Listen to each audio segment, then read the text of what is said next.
here because my sister was murdered on August 30th, 2010 by a gentleman who escaped the halfway house. He murdered my sister on my mother's birthday. I was told by the Christie administration that there would be procedures looked at as to how he escaped. I also personally emailed the governor and never received a response. And now, due to the New York Times article released on Sunday and the Bergen Records article yesterday, he has addressed the situation. That's why I'm here, because I wanted to ask a direct question. I wanted to know who was going to be held accountable for these missteps that took place. Ladies and gentlemen, Governor Christie.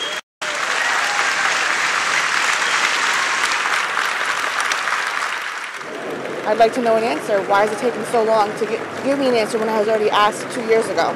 My sister was a 21-year-old girl, free-spirited, funny, loved to laugh, had a good time, and her life was ended shortly by someone who should have been in jail for a longer time. And I'd like to know how is he going to fix this? What is he going to do? I mean, I know my sister can't come back, and I know that by David killing my sister, he's accountable. But had he been incarcerated longer than he should have been, he wouldn't have gotten out. I'll sit here and hopefully he'll call on me. I'll smile and look pleasant.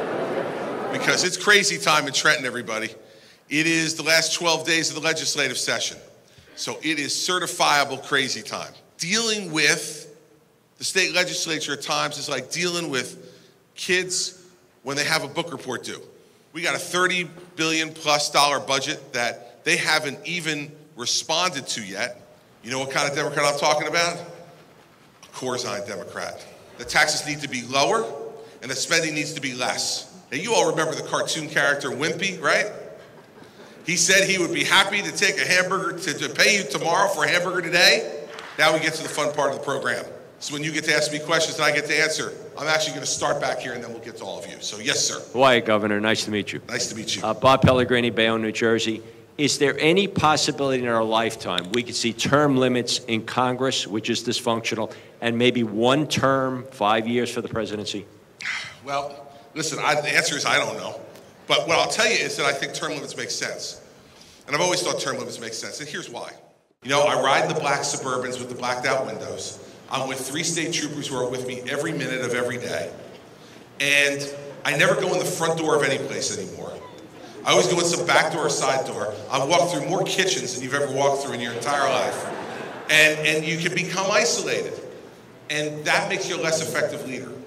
And so the town hall meetings are about making sure that I hear from the people that I heard from today. So were you disappointed? I was very disappointed. What do you think about what he had to say, and especially how it relates to what your concerns are about? The only thing that had any interest was a tort reform, because due to my sister's death, it was negligence on the part of the state, with the Department of Corrections, the Department of the Parole Board, so that piqued my interest. The rest of it was like Charlie Brown's teacher, womp, womp, womp. That's really how I thought of it. But in all other aspects, he didn't address what I wanted, so I'm disappointed. So what are you going to do now? I'm going to email him with a picture of me since he stood right in front of me and made eye contact, but I think he might have realized who I was and figured not to ask me any questions. Disappointed, but I'm not going to stop. I haven't stopped in 2 years. Why stop now?